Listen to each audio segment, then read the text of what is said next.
Hey everyone, it's Jamie from Infinite Street NOLA and Seasons and Ritual, and I'm here with my good friend Helen, the Crimson Cadaverous. Hello. And we are actually at a new location today. We are still at CR Coffee, but they have opened a new location here in Metairie. The address is 603 Metairie Road. Yep. So please come down and see them here in Metairie. It's a cute little shop, same great coffee. Maybe you'll be lucky enough to see these two beautiful faces sitting here as well. Okay, you guys, so we're going to start. This is a big week. Yes, very big week. I don't want to say the biggest week of our lives, but it kind of feels like it. Could be. Yeah? I mean, so far. So far? Yeah. We're entering Aries season. Yes. We're entering the spring equinox. Right. Which means a new astrological year. Right. We're entering a new lunar cycle. Yes. And then we're entering new astrology, basically new astrology. Yeah, a new period of astrology. Yeah. Yeah, that's a good way of looking at it. Okay, so let's get into it with Monday.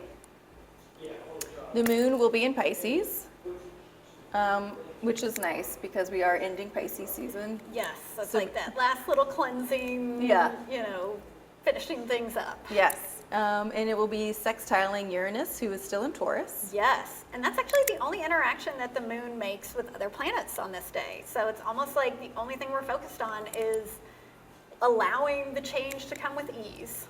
Which I'm here for. Yes. I'm here for it. And then the sun will enter Aries, and this is our spring equinox here. Yes. Beginning of the astrological new year. Thank God. Yes. I mean, I can't just tell you like how relieved I am. Even though like I go through these things, and you and I, we do this every week, we talk all the time, but like when these new beginnings come in, I do feel a relief. Yes. And this is a big one. Mm-hmm. And it's like, Monday's not the only thing. So we got way more in that whole week. So Okay, so Tuesday. One thing I wanted to mention about Monday. Monday, because we've got this kind of interesting thing going on with Venus right now. Yes. Is she is in a triple conjunction with the North Node and with Juno. Okay. So the North Node and Venus form a conjunction on Monday. Mm-hmm. And North Node represents direction we're moving in, our collective destiny. Venus is our value system. Mm-hmm. So it's like moving in the direction of what we truly value. Yes. And then as we're moving into Tuesday, Venus forms a conjunction with Juno. And Juno's partnerships and commitment. Yes. So it's like Venus is our value system, truly committing to what really matters to us. And Juno and the North Node are still in Taurus. Yes. And Venus rules Taurus. Yes. So this is really a lot of powerful, divine feminine energy. Yes. Starting this new story. Right. Or new energy, Mm-hmm. as we were talking about in Aries season. Right? Because it starts on Monday, and then which is the equinox. And then it goes into Tuesday. And again, the fact that it's in Taurus and the fact that it is very powerful feminine energy, Mm-hmm. I think is really important because the Taurus energy is fixed, grounded earth energy. Yep. So grounding something down, very stable. But also all this feminine energy, it's like a rising. Yes. It's like a rising up. So again, going up with the North Node. Right, with it being in Aries, right? And fire. Yes. Yeah, for sure. And the self. Mm-hmm. And it's almost like that feminine, that divine feminine within all of us is kind of rising up, but in a very strong, stable way, where it's Right. like we're going to recognize it. Venus is in Taurus, so it's like her home sign. She's feeling good there. Yeah. And, as that rises up, we have this like beginning energy at the same time between the equinox, the beginning of the astrological year, and then as we're about to talk about, the Aries new moon, so beginning Right. of a new lunar cycle.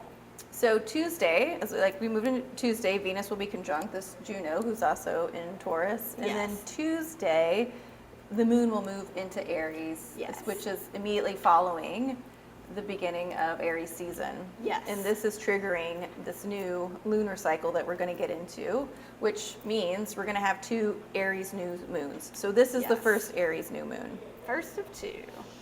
So, This one is like the initiating of the initiating. yeah, I was going to say. Because new moons were already initiating things. Aries is the initiator. And this is the first of 2. So it's like we're starting something that we're like we're starting to start something. Right, and it's also okay to feel like a time of rest, Mm-hmm. you know, because it is the dark moon. It's Are you okay gonna to not know exactly what we have or what we need to be setting intentions for yet. Yep. It's okay to 100%. take some time to go within and actually figure those out. We don't have to have it all figured out No, no. ever, but definitely not now. And are you going to write on this? I'm definitely going to, yeah. Okay, and then I'll do a video on this too. Okay, so on the Wednesday, the 22nd, the moon will still be in Aries, and it'll be conjunct Chiron, Jupiter, and Vesta. Yes, all in Aries. Because so. because Chiron, Jupiter, and Vesta are still hanging out in Aries. Yep, for a little while now. Yeah. So, yeah. I hope you guys are following along and you remember like, oh yeah, this is starting to make sense. Yes, they have been talking Yes. about all these planets in Aries. So. Yes, we've had, you know, even before Pisces season was over with, we already kind of had a little dose of Aries season with Yeah. the Aries stellium that we've had. Yep, and Vesta is the home. Yes. And so with this moon in Aries conjunct Chiron, Jupiter, and Vesta, I really think it's going to be like this new idea of how we can make our homes better, Yes. right? And this idea that this is what my home looks like, and I'm comfortable with that. This is what your home looks like, and you're comfortable with that. And I think it kind of goes from there. Yeah, and Vesta also speaks to devotion. So I think to, you know, piggyback on that, I think it's almost like devoting ourselves to this sacred home. Yeah. To actually saying our home is sacred and we want to cultivate that energy. Yeah, and not see it as something to be ashamed of. No. Right? And with this Chiron, right, which can be the wound, I see it like a lot of times, you know, you and I live in the South, and it's got its certain issues and things Yes. like that, and people are always like, you know, how can you live there? And How could you live anywhere, really? exactly. Yeah. So, but it's that idea was like, man, I do like to live here, and it's for a plethora of reasons, Yes. you know, and like you said, you can, how did you put it with Vesta? It's about devotion. Yeah. So it's like devoting to, you know, Yeah, a and- sacred place. Right, and making it, and with that Jupiter, making it better, making it more lucky. Yes. Okay. But I mean, Expanding upon yeah, something. yeah, but Yes. expanding on, because if you can expand on the good things that you see, right, that's what helps make things change and make things better. You know, Yes. if you're like, no, I love it here because of these reasons. Now, it's not your job to go out and change people's minds, but it is this idea or feeling that this is why I love it, and you keep putting your attention towards that. With that Jupiter there, that can help grow. That can Yes. help grow that love that you feel for where you are. Yeah, absolutely. Okay, Thursday, friend. Yep, that's a pretty big day. Okay, yeah, Thursday. It's P Day. Yes, Yeah. P-Day. We're about to experience something we've never experienced in our lifetime. Yeah. Actually, we've been experiencing that, you know, Yes. Pluto's moving through Capricorn, but Pluto is finally moving into Aquarius. High five. Yay! Okay. I feel like we've been talking about this for a long time, or I've been talking about it for a long time, just to everybody that'll listen. Yeah. It really is a big deal because Pluto has not been in Aquarius since the end of the 1700s. So over 200 years, not in our lifetimes, Yeah. obviously. I didn't even look to see what was happening at the end of the 1700s. This beginning of the 1800s. Basically just a whole bunch of revolutionary energy Crusades? coming in. Yeah. Definitely a lot of rebellions, Yeah. but a lot of innovations. You know, Right. like we talked about, that was when the hot air balloon, Yes. smallpox vaccine was invented. Mm-hmm. A lot of advancements technologically happened during that time period. So it's definitely a period of, you know, freedom within the collective. I agree. And, you know, Aquarius does represent the humanitarian. And so, you know, I was thinking about that this morning, and I really do think this is going to be a time where we do care about the earth. You Yes. know, like we do care about if trains derail, what's going to happen. We do care Right. about our water, you know, because it is about our homes. And I know that Aquarius represents air and the heart, but it is the humanitarian. Yeah, It is. absolutely. And it's interesting because Pluto's journey is not straightforward. Nope. He's going to move in and out of Aquarius and Capricorn 3 times over the next year and a half. Until he settles in. Right. He's not going to settle into Aquarius for like a year and a half until the end, like November of 2024. Which I'm an Aquarius, your friends, and let me tell you one thing. I have a twin brother too, but he always says, and he's been married for fucking years, but he's always like, Jamie, you're afraid of commitment. And I was like, I just feel like that's kind of an Aquarian energy. I don't think we're afraid of commitment. I just like, we like to do. So the fact that Pluto comes in and goes out, goes in, and then we're finally like, okay, fine, you can stay, Pluto. Yeah. It's very Aquarian. Oh, it is definitely very. Yes. Because once Pluto moved into Capricorn, it only took like one time. Yeah. So, and that's very Capricorn. Capricorn's like, no, you're staying. Yeah, we're doing this. We're working on it. Yeah. And it was a brief period of time. It was actually only brief. It was 15 years. Yeah. But now it's going to be like 20 years of Pluto in Aquarius, which is great. Yeah. Because, again, transforming the collective. Transform a collective. So that's And- happening on Thursday. Just wanted to reiterate. And I think what's interesting at that time that Pluto is moving into Aquarius, the moon is forming a square with Pluto, Yep. which is the same place we're going to see a month later during the second Aries new moon solar eclipse. Yeah. So we're getting a little preview of that energy. Right. So you guys just kind of notice what's going on Thursday. Like really, just kind of notice how you're feeling, what's coming up intuitively, Yes. where you're feeling some pressure, where you're feeling like maybe you can't, where you feel like you can't start something, but you do want to start something, or something comes in like what would be the best way. Just make these notes because, like you said, it's going to revisit the same mark or the same for energy. 3 more times, I think. Yes, but also with the solar at the end, for the second yes. for the second new moon was what I was Yes. saying. Yes. So Similar energy. So again, like a little bit of a preview. right. And if you're interested in Pluto's journey throughout this time, Yes. that is the video I was finishing when you were on your way over. Okay. Where I kind of look at what Pluto's going to do over the next month and a half. Okay. Through eclipse season. So if you're interested a little bit more in the Pluto story, So- I'll get that uploaded pretty soon. So we would say eclipse season starts. April 19th, that solar eclipse. Yeah. Yep. Here it comes. Okay. Is there anything else you want to say about Thursday? I think that covers Besides Thursday. Pluto's the big story. Maybe we should get another cake Yeah. and do another story. Pluto and Aquarius. Yes. Yes. Yeah. And because that. Who can we upset this Yes. time? Yeah. Exactly. Okay. Friday, the moon will be in Taurus. Yes. So the moon moves into Taurus on Thursday, and so Friday the moon will be in Taurus. Yeah. And it'll be conjunct Juno, Venus, and Uranus. Yes. So all in Taurus, so grounded, stable energy. But again, Juno's partnerships, Venus is our value system, Uranus is enlightenment and change. Right, and So- Uranus rules Aquarius. Aquarius. Yes. So do you guys see, like, this is all coming together. Yeah, we've got some similar themes here, definitely. The web is, we're seeing how the I web like is all that. connected. Yeah. Yeah. But so with that, it's almost like we're changing the way we view how we partner. Mm-hmm. And that doesn't necessarily just mean with other people. That's just like, how do we partner with ourselves? Yeah. Which is interesting, you say it that way, because on the 25th, Yes. the moon will move into Gemini, but also Mars. Oh, Mars finally gets out of Gemini and will move into Cancer. Oh, thank you. Thank God. I know, I never thought I'd be excited to hear Mars Mars was moving entering into- Cancer. Yeah. but I Because am- as we were saying before we started, like in the old days, they would say Mars would be in his detriment, which I don't think any planet's ever in their detriment anymore. Because I just feel like we're evolving. it's just more the position you got to work harder for. Sure, yeah, or something that's like maybe out of your comfort zone, but Yeah. you do it. You show up. You don't Right. cry about it. Areas for growth. Areas for growth. So as you guys know, Mars has been in Gemini for Forever. I know. I want to say 6 Since months. August. 7 months. 7 months. Yes. Yeah. So August had that retrograde cycle that kind of, because normally God, Mars since is only about 6 to 7 weeks Yeah. in a sign. So at this point, 7 months is Forever. He's long outstayed his welcome in Gemini. Yeah, and so he has really reprogrammed the way we think about moving forward. Yes. Really.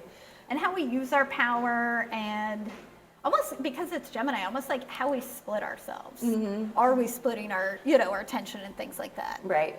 And so I feel like too, like harnessing, having all 3 of them come together. Yes. For that unity of conscious to come in. So Mars will enter Cancer. And so we were talking before You see this as Mars being able to be more vulnerable and being Yes. comfortable with that. Right, like recognizing that emotional availability is strength. Yeah. That it's not a weakness. Right. And I think sometimes, again, like lower octave of Mars in Cancer, you know, is going to be like, I'm going to be emotionally unavailable and, you know, and then spew. But Right. we don't need to be in that lower octave anymore. No, because Mars, I think, has learned from being all in Gemini, like there's multiple options with your Yes. emotions. It's just not hot or cold. Nope. So this is Gemini, him coming into Cancer with this new knowledge that he learned from Gemini. So, and how long will Mars be in Cancer? I think he's only there for about like 6 or 7 weeks. So Okay. not very long. Like Mars and Leo, let's see, I've got Mars and See other Leo written notes? down. Just Yeah. other notes, yeah. Mars and Leo comes up pretty soon, actually. Okay. Mars and Leo, May 20th. Okay, yeah. So, yeah. Not bad at all. Okay. Couple months. Okay, good. So then Sunday, this big week, we're finally here on Sunday. Yeah, that actually looks like a real good day. Yeah. Well, let's do it. Yeah. The moon will be in Gemini. Yes. It'll be sextiling the sun in Aries, so that's a lot of fun. Yeah, just shining a light on our authenticity. Yeah. And And then Mercury will be conjunct Chiron in Aries. yes, and Mercury's going on a journey right now. Mm-hmm. They are going to meet up with all these planets that are in Aries, and that's going to be a fun little journey for Mercury because that's kind of changing the narrative, changing our mindset, doing a little reset in that Aries energy. Yes. But I like that it starts with the Chiron. I do too, and I like that it starts with Chiron because the day before we talked about Mars being in Cancer, and saying that Mars is okay, like he understands it's okay to be vulnerable. There's strength in that. Yep. Mars just left Gemini. Mercury rules Gemini. Yes. And Mercury is going to be conjunct Chiron, Yes. who could be a wound, in Aries. So it is, like, again, initiating, because Aries is ruled by Mars, right? Yes. So it's still initiating that same conversation that, yeah, you could feel like maybe this is a wound or insecurity or something, but you can talk about it. Right. It's not the end of the world. Right. It's definitely, again, flipping that script, like changing the narrative Yes. on like emotional vulnerability being weakness. Right. It's not. No. That's actually strength. Right. So I think, again, we're working through that like maybe in the past, like we felt like, you know, we can't cry in public, we can't do this, Yeah. you know, like something like that. Now it's like, almost like feeling like proud about it. Yeah. Because we're like, no, this proves that we're human. This proves, It proves you that know? we're human, but it also proves that we have, like, we're reaching new levels of Yes. like what is important to say. It's just not constantly crying wolf. It's not constantly Yeah. like lower level hysterics or anything like that, Yeah. because Pluto has moved into Aquarius, even though it's just in there, right? But that's bringing in that new energy of enlightenment, but also that Saturn that moved into Pisces. It's really grounding us on what to make a big deal about, right? And like, or to trust, like, should I trust this or not? Well, Saturn sitting in Pisces, you can be like, yes, I can trust this, or you know what, maybe I'll pass. Yeah. So with that strength and knowledge that Mars is bringing into Aries season, because he rules Aries, I do feel like this is opening up a whole new chapter for all of us. Yeah. Look at this train. Wow. Yeah. Wow. Yeah, that's very beautiful. Yeah, that is. We're Wow. admiring the train graffiti. You're gonna wrap this up. You gotta find Okay. it. But it's interesting that you mentioned Pluto, because what I think is interesting, after Pluto moved into Aquarius, and I was like talking about where he was going to be at throughout the week, I realized we're talking about Pluto in a completely different way now, because he's in a different sign. Ah, yeah. And he's interacting with different planets now in different ways. Like, you know, In a where he different might have been energy. squaring with such and such planet every time, you know, they got close to each other. Now he's trining with that Yeah. planet. So Pluto is on a different journey at that point. And it's like, in a way, that kind of puts us on a different journey. 100%. Yes. So you guys, it's important to kind of keep up with us. I know, like, sometimes we talk a lot and put a lot of things, and I use my hands. But you know, if you guys have questions, it's important to reach out, and we'll be more than happy to talk to you. If you guys ever want your chart read, you could reach out to either one of us or a tarot reading. I did release the spring calendar for Seasons and Ritual, which is 3 months. It's a digital calendar. I'll put a link to that below. Thank you Yeah. for help leading us on this journey. I'm really excited about this week. Yeah, I am Like I too. said, the biggest week so far of our lives. So far. We'll be saying that now for the rest of our I lives. know, Yeah. basically. Okay, you guys. Well, thank you for joining us here at CR Coffee in its new location on Metairie Road, 603 Metairie Road. Come in. They open It's 6. What time do you guys open? 6 a.m. They're here at 6 a.m. Yay.